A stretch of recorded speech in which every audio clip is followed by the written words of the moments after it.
Two. Welcome to the Republic of Philosophy. My name is The Republican, and today I'm going to be reading some of Immanuel Kant's Critique of Pure Reason. I'm on page 55 of the Norman Kemp Smith edition, and today I'll be reading The General Problem of Pure Reason, which is part of the introduction. Section 6, if I'm correct. Feel free to read along, and if you have any questions, please put them in the chat. The general problem of pure reason. Much is already gained if we can bring a number of investigations under the formula of a single problem. For we not only lighten our own task by defending it accurately, but make it easier for others who would test our results to judge whether or not we have succeeded in what we set out to do. Now, the proper problem of pure reason is contained in the question, how are a priori synthetic judgments possible? That metaphysics has hitherto remained in so vacillating a state of uncertainty and contradiction is entirely due to the fact that this problem, and perhaps even the distinction between analytic and synthetic judgments, has never previously been considered.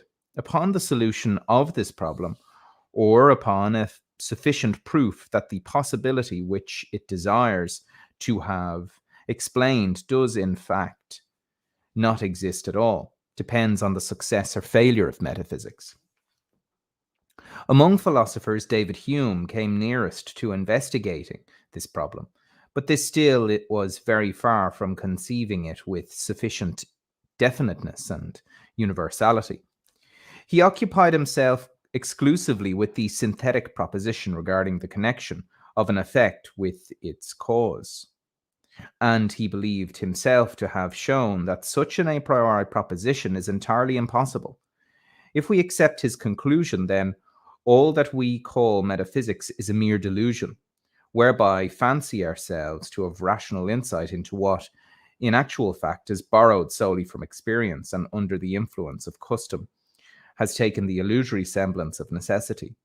If he had envisaged our problem in all its universality, he would never have been guilty of this statement, so destructive of all pure philosophy.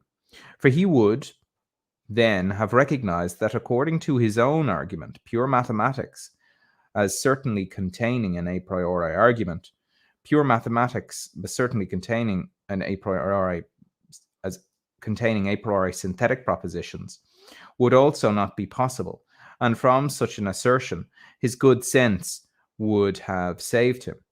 In the solution of the above problem, we are, at the same time, deciding as to the possibility of the enjoyment of pure reason in establishing and developing all those sciences which contain a theoretical a priori knowledge of objects and have therefore to answer the questions. How is mathematics possible? How is pure science of nature possible? Since these sciences actually exist, it is quite proper to ask how they are possible, for that they must be possible is proved by the fact that they exist. But the poor progress which has hitherto been made in metaphysics, and the fact that no system yet propounded can, in view of the essential purpose of metaphysics, be said really to exist, leaves everyone sufficient ground for doubting as to its possibility. Yet in a certain sense, this kind of knowledge is to be looked upon as given. That is to say, metaphysics actually exists, if not as a science, yet still as natural disposition, metaphysica naturalis. For human reason, without being moved merely by the idle desire for extent and variety of knowledge, proceeds impiously driven on by an inward need to question such as cannot be answered by an empirical employment of reason, or by principles thence derived. Thus, in all men, as soon as their reason has become ripe for speculation, there has always existed and always will continue to exist some kind of metaphysics. And so we have the question, how is metaphysics as natural disposition possible? That is, how, from the nature of universal human reason, do those questions arise which pure reason propounds to itself, and which it is impelled by its own need to answer as best it can. But since all attempts which have hitherto been made to answer these natural questions, for instance, whether the world has a beginning or is from eternity, have always met with unavoidable contradictions, we cannot rest satisfied with the mere natural disposition of metaphysics, that is, with the pure faculty of reason itself, from which, indeed, some sort of metaphysics, be it what it may, always arises. It must be possible for reason to attain to certainty, whether we know or do not know the objects of metaphysics, that is, to come to a decision either in regard to the objects of its inquiries or in regard to the capacity or incapacity of reason to pass any judgment upon them, so that we may either with confidence extend our pure reason or set to it sure and determinate limits. This last question, which arises out of the previous general problems, may rightly stated take the form: how is metaphysics as science possible? Thus, the critique of reason, in the end, necessarily leads to scientific knowledge, while its dogmatic employment, on the other hand, lands us in dogmatic assertions, to which other assertions equally specious can always be opposed, that is, in skepticism. This science cannot be of any very formidable proximity, since it has to deal not with the objects of reason, the variety of which is inexhaustible, but only with itself and the problems which arise entirely from within itself and which are imposed upon it by its own nature, not by the nature of things which are distinct from it. When once reason has learned completely to understand its own power in respect of objects which can be presented to it in experience, it should easily be able to determine with completeness and certainty the extent and the limits of its attempted employment beyond the bounds of all experience. We may then, and indeed we must, regard as abortive all attempts hitherto made to establish a metaphysic dogmatically. For the analytic part in any such attempt system, namely the mere analysis of the concepts that inhere in our reason a priori, is by no means the aim of, but only a preparation for, metaphysics proper. That is, the extension of its a priori synthetic knowledge. For such a purpose, the analysis of concepts is useless, since it merely shows what is contained in these concepts, not how we arrive at them a priori. A solution of this latter problem is required, that we may be able to determine the valid employment of such concepts in regard to the objects of all knowledge in general. Nor is much self-denial needed to give up these claims, seeing that the undeniable and in the dogmatic procedure of reason also unavoidable contradictions of reason with itself have long since undermined the authority of every metaphysical system yet propounded. Greater firmness will be required if we are not to be deterred by inward difficulties and outward opposition from endeavouring, through application of a method entirely different from any hitherto employed, at last to bring to a prosperous and fruitful growth a science indispensable to human reason, a science whose every branch may be cut away, but whose root cannot be destroyed. And that was Kant's general problem of pure reason. Now we will move on to the next section, to the idea and division of a special science under the title Critique of Pure Reason. In view of all these considerations, we arrive at the idea of a special science which can be entitled to the critique of reason, pure reason. And Kant has a sort of asterisk here. In A follow two sentences omitted in B. Any knowledge is entitled pure, if it be not mixed with anything extraneous. But knowledge is more particularly to be called absolutely pure, if no experience or sensation whatsoever be mingled with it, and if it be therefore possible completely a priori. For reason is the faculty which supplies the principles of an a priori knowledge. Pure reason is, therefore, that which contains the principles whereby we know anything absolutely a priori. An organ of pure reason would be the sum total of those principles according to which all modes of pure a priori knowledge can be acquired and actually brought into being. The exhaustive application of such an organ would give rise to a system of pure reason. But as this would be asking rather such, and as it is still doubtful whether and in what cases any extension of our knowledge be here possible, we can regard a science of the mere examination of pure reason, of its resources and limits, as the propedeutic of this of the system of pure reason. As such, it should be called a critique, not a doctrine of pure reason. Its utility in speculation ought properly to be only negative, not to extend, but only to clarify our reason, and keep it free from errors, which is already a very great gain. I entitle transcendental all knowledge which is occupied not so much with objects as with the mode of our knowledge of objects, insofar as it is this mode of knowledge is to be possible a priori. A system of such concepts might be entitled transcendental philosophy, but that is still, at this stage, too large an undertaking. For since such a science must contain with completeness both kinds of a priori knowledge, the analytic no less than the synthetic, it is, so far as our present purpose is concerned, much too comprehensive. We have to carry the analysis so far only as is indispensably necessary in order to comprehend in their whole extent the principles of a priori synthesis, with which alone we are called upon to deal. It is upon this inquiry, which should be entitled not a doctrine, but only a transcendental critique, that we are now engaged. Its purpose is not to extend knowledge, but only to correct it, and to supply a touchstone of the value or lack of value of all a priori knowledge.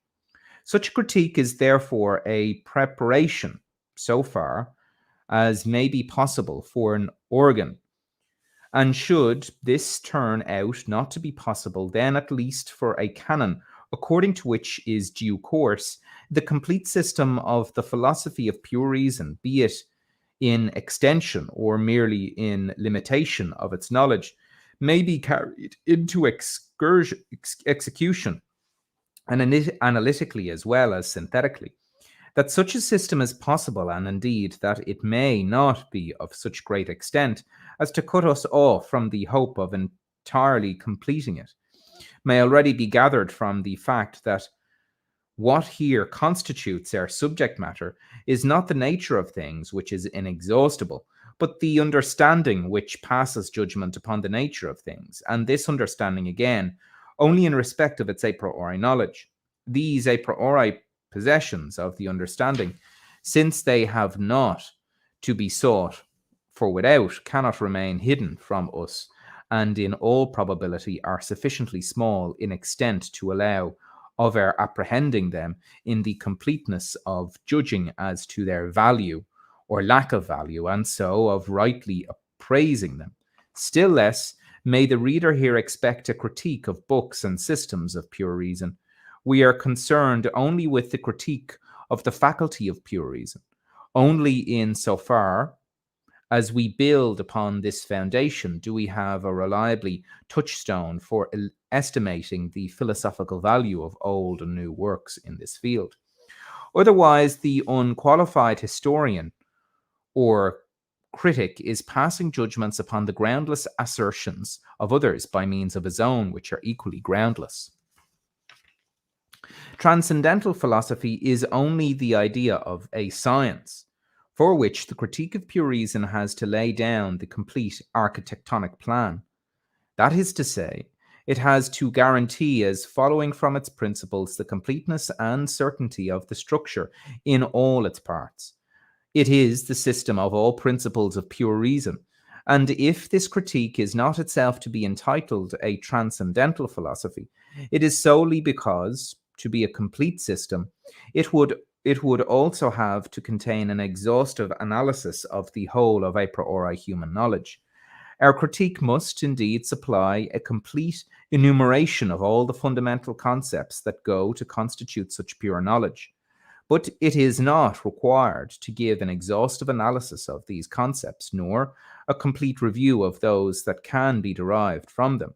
Such a demand would be unreasonable, partly because this analysis would not be appropriate to our main purpose, inasmuch as there is no such uncertainty in regard to analysis as we encounter in the case of synthesis, for the sake of which alone our whole critique is undertaken, and partly because it would be inconsistent with the unity of our plan to assume responsibility for the completeness of such an analysis and derivation, when in view of our purpose we can be excused from doing so.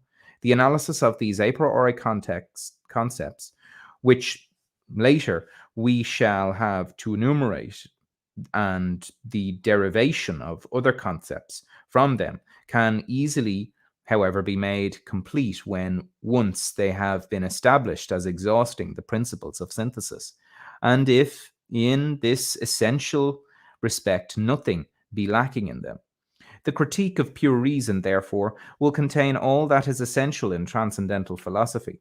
While it is the complete idea of transcendental philosophy, it is not equivalent to that latter science, for it carries the analysis only so far as is requisite for the complete examination of knowledge, which is a priori and synthetic.